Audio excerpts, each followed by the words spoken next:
After 7 o'clock p.m. time to give shout out, it's 7:15 p.m.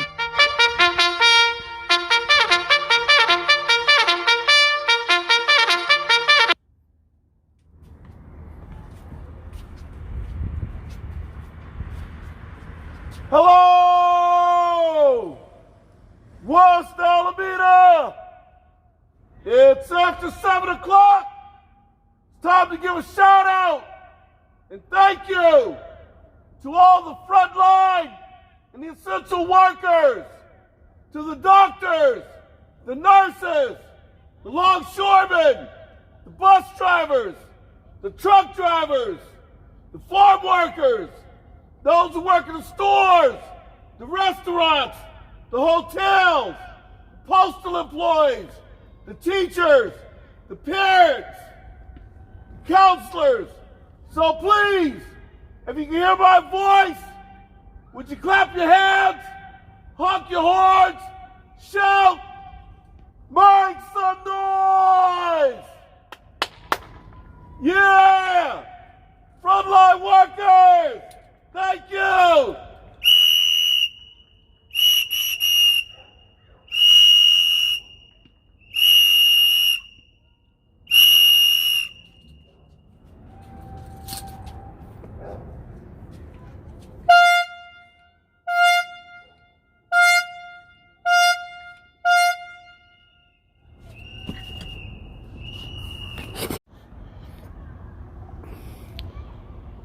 Hey, what's going on, y'all?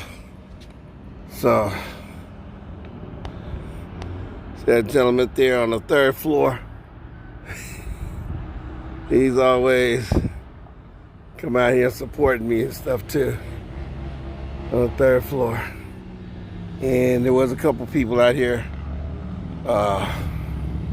honking horns, not honking horns, but blowing whistles and shouting. So, thank you for all of them. Hey Cruz, hey Mark, what's up y'all? Good to see you guys on here. Yeah, so anyway, I made it back from Vegas.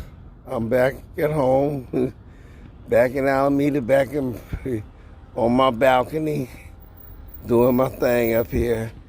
Yeah, it's what I do. That's what Billy said, this is what I do. So yeah, this is what I do. I do it after 7 o'clock, my 7 o'clock shout out. Been doing it since April 1st, 2020. And today is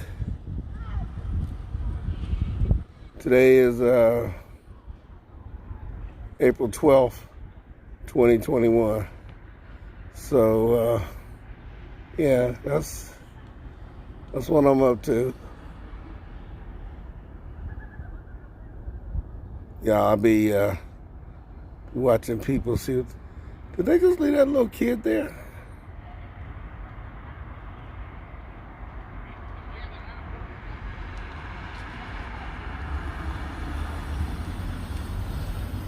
Yeah, I think they did. They did.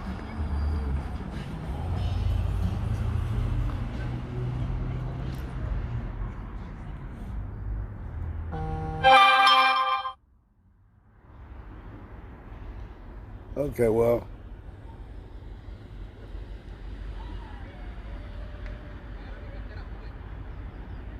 I don't know what happened. I'm gonna leave this alone. I don't know what happened, but she's getting her kid now, so that's a good thing. All right, y'all. Let me turn this back around.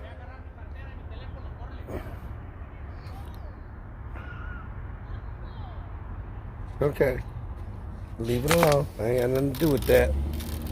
He didn't hit nobody, and it's funny is because the baby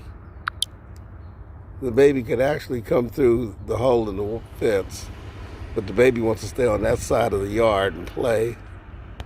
The mama has to climb over the fence to go get the baby. Your mom and dad got into it, but it's all good. Anyway, back to me. Back to me and my shout out. So, thank you guys I made it back to the Bay Area. Had a good trip in Las Vegas. My brother did all the driving going down there. I did a little bit of driving coming back, which is probably why it took a little bit longer for us to come back since I was driving a little bit. But it is what it is. So, let's get started. You know, when you get old, you be grunting a lot, right? So that's what I'm doing as I grunt.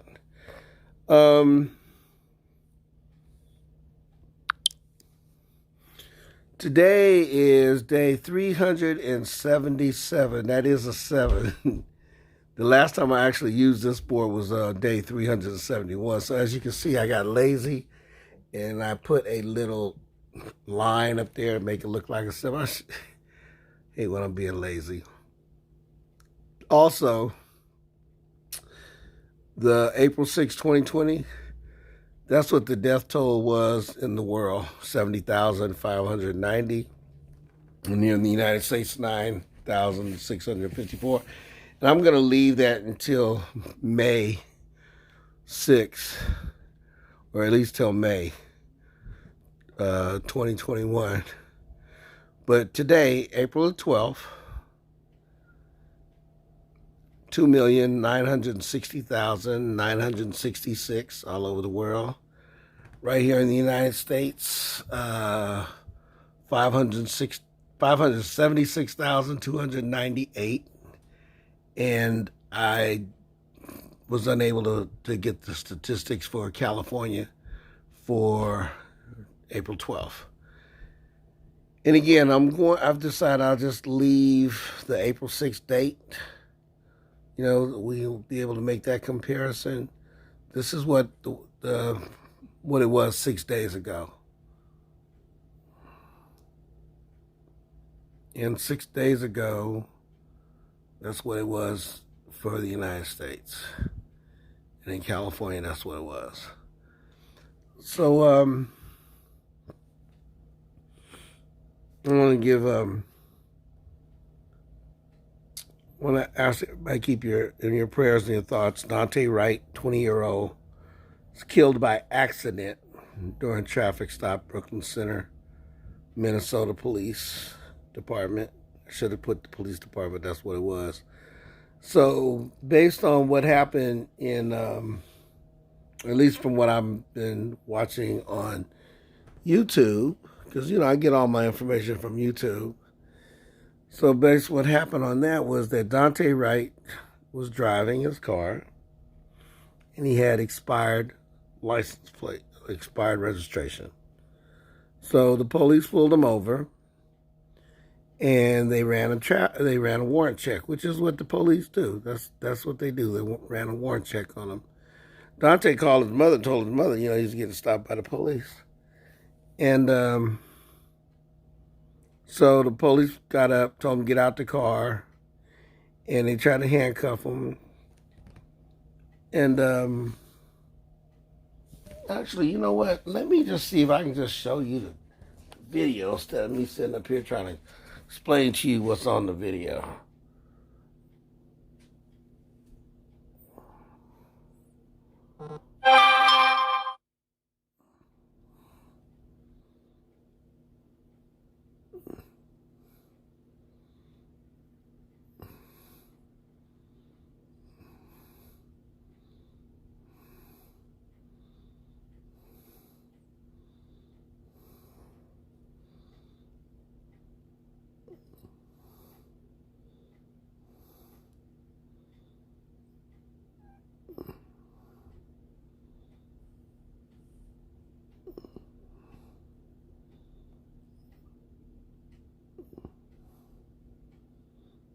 Okay, so this one is not showing. This just shows the crowd of people. I really wanted you to see the one that I saw earlier.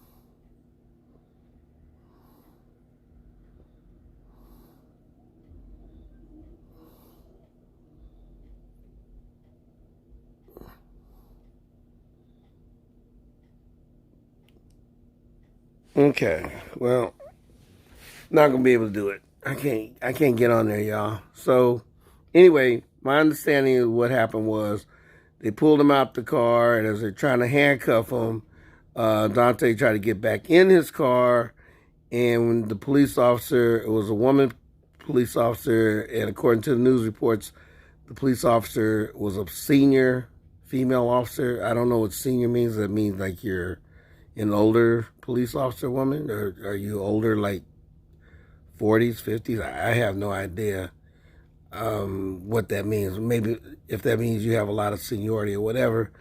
And she told him to stop. She yelled out, "Taser, taser." And then she turned around and shot him with a gun. It's the same thing what happened to Oscar Grant out here in the Bay Area. How the cop killed Oscar Grant, talking about, I thought I was using my taser, but and so this woman cop shot Dante Wright, 20 years old, killed him. And she even says it on the video, because the police, the police are releasing all their body cams, and the police captain said that, even showed the police cam, that she said, "Oh shit, I just shot him." I guess she thought she was actually shooting him with the taser, which it was not. Be that as it may, ask all of you to keep Dante Wright, 20 years old, in your prayers. He was the son, he was a grandson, he was a father, he was a brother, and it was a nephew. So prayers and thoughts for Dante Wright.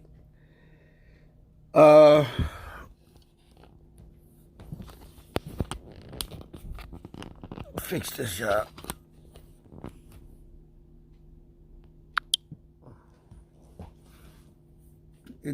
In Brooklyn Center, Minnesota, is a suburb right outside of Minneapolis, Minnesota, where they're having the trial for Derek Chauvin, the cop who killed George Floyd, kneeling on his neck.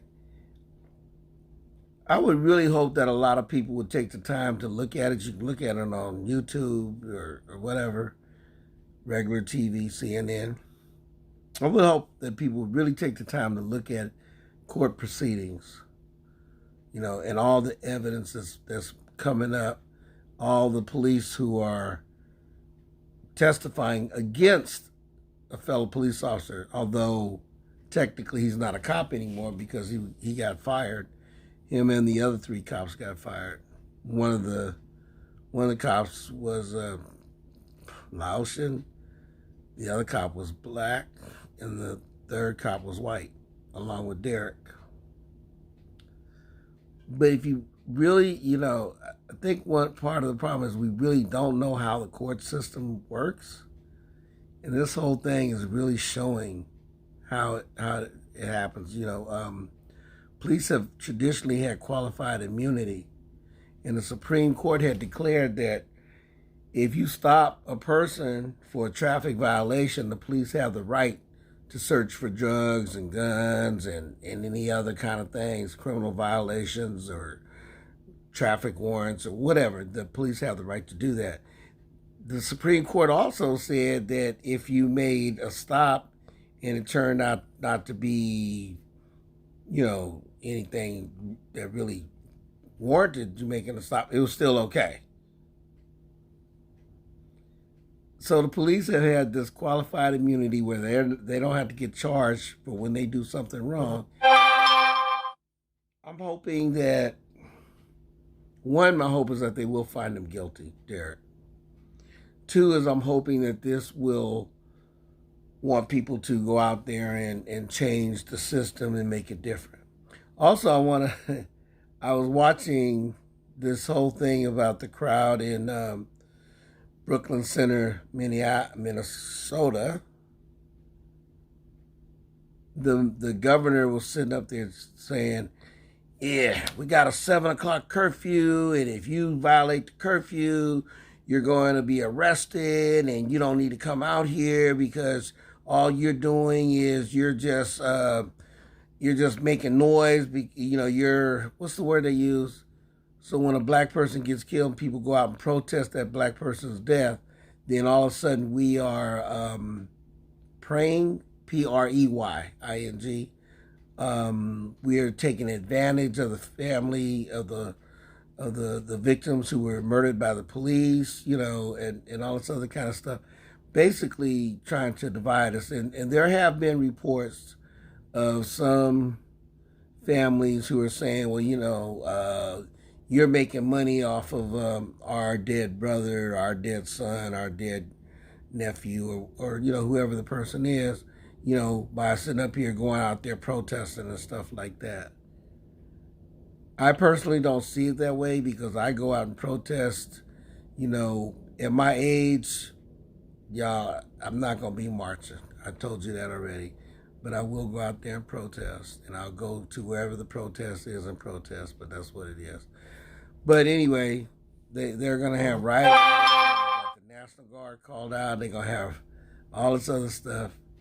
And it's amazing is because the night before they evidently, they had a little riot out there in the street, people throwing rocks and bottles at the police.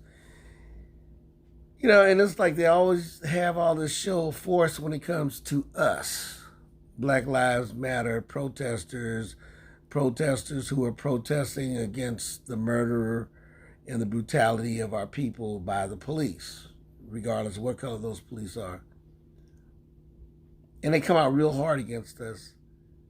But where was all that hardness on January 6th? And I know I keep talking about it, but we have to understand there is a big difference.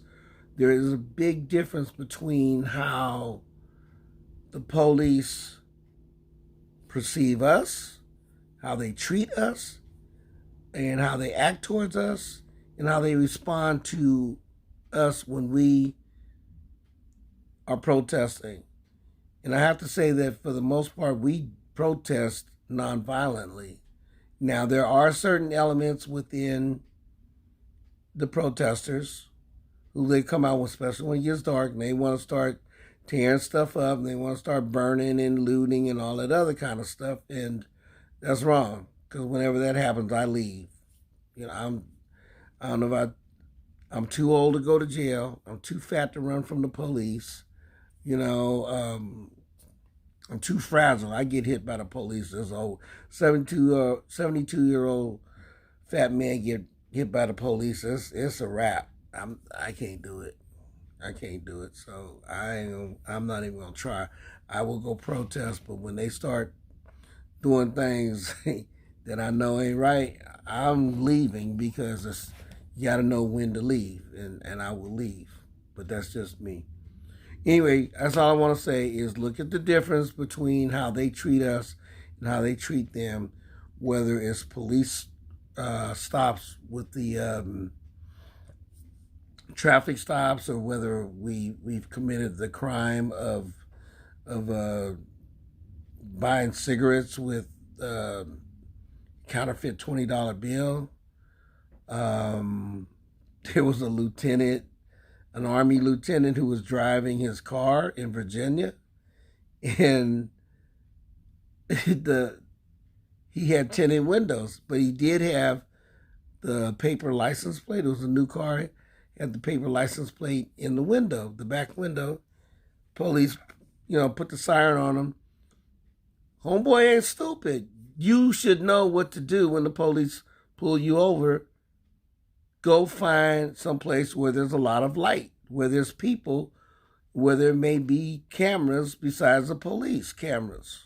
And that's what he did. He pulled into a gas station, so he had to go for 2 blocks, but he wasn't racing. He had his flashers on, driving to wherever he could find a spot where it was well lit. Got to the gas station, cops jumped out the car. Their whole reason for stopping was because he had no license plate on his car and his windows were tinted. He told him to show his hands, which he did. He also had his video camera on himself along with the police video camera that was on him.